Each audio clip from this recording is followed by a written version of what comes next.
We learned to develop Hex Colony because we want to divulge into like the web development services, yung IoT, robotics, digital marketing, as well as yung AI automation. So first and foremost, the way we communicate the AI, kasi parang nakakatakot yung AI para sa iba, diba? The automation. Hala ka, mare-replace na tayo ng technology, yung ganong narrative. The way we communicate is that sinasabihan namin yung mag-a-avail ng service or nung AI or nung technology na the goal of why you're working hard is living.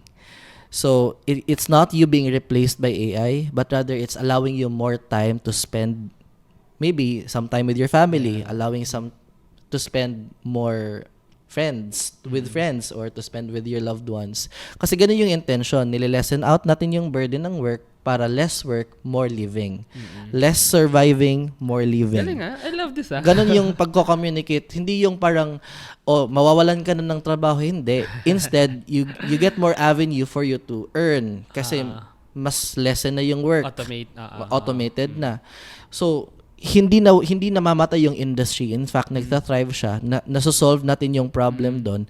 Tas more people are able to experience the joys of the abundance of, the profit that you're able to experience. So, ganun.